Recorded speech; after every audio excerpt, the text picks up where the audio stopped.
How do you keep your team motivated, right? Is social work an area that pays well? No, it really doesn't. No, it doesn't. So how do you, because it's quite tricky to... No, it is very tricky. I think what we've sort of come down to is two things. One is that we really look at people's intention more than their qualification. We look at how earnestly and sincerely they're willing to work. A lot of people start out as interns with us and then sort of convert into longer roles just because they have that drive. Honestly, to work in the sector, you do have to be largely intrinsically motivated, and you do have to be inspired by the stories of change that you see around you.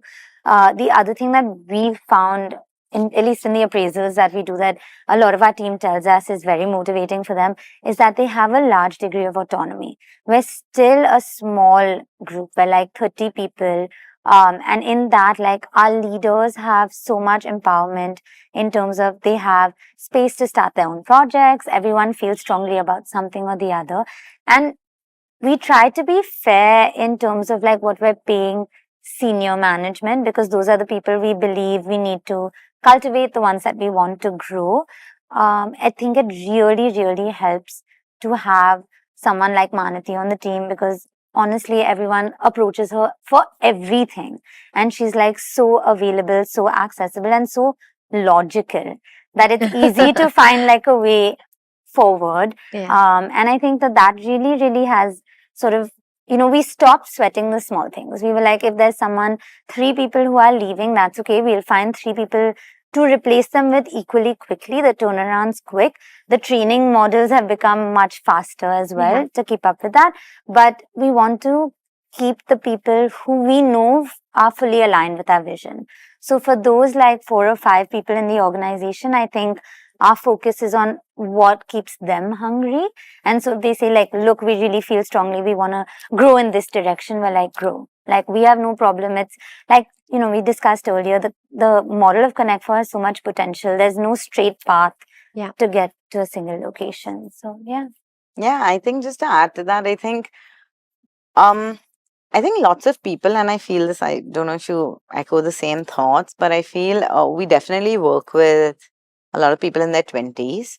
I feel the younger, like people who are like 10 years younger than us, or so, they come with a very different energy than we did when we were like 20. Absolutely. I think they're definitely looking for something more than just like your end of the month take home. Like, they want a purpose. They are looking for fulfillment. They are looking for fulfillment. They're looking for, like Shloka said, autonomy, where they can run their own projects. They just don't want to be part of like a system.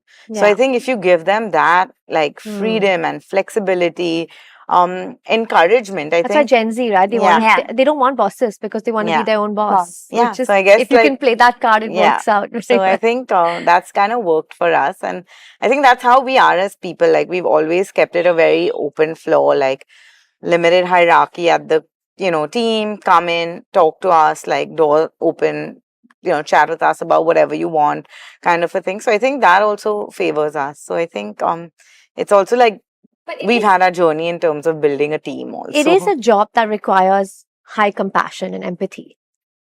Yeah. I mean, all jobs require high compassion and empathy. I feel like it's impossible to run anything. No, I think you can. I disagree, because I think there's so many jobs that you can run without compassion.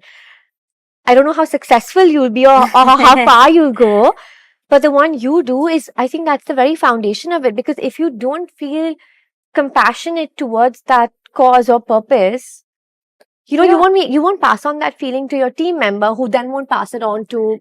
But like, just as an example, I think for both of us, ConnectFor, the purpose of ConnectFor is very different. For me, it's about building something, about entrepreneurship, about, for Shloka, it's about making a mark in the social sector, changing the volunteering landscape in India. So I think everybody will find their connect to why they want to be with us. And I think that's for any organization, I would say. Like, even maybe somebody on your team probably wants to like learn about something or is passionate about something, but that's their purpose or their drive. So, and it's interesting because a lot of people come to work at ConnectFor from like corporate backgrounds, because we were trying to build something really professional. We were not looking to build our own NGO as such. We didn't want to repeat the same challenges that we'd seen on the ground.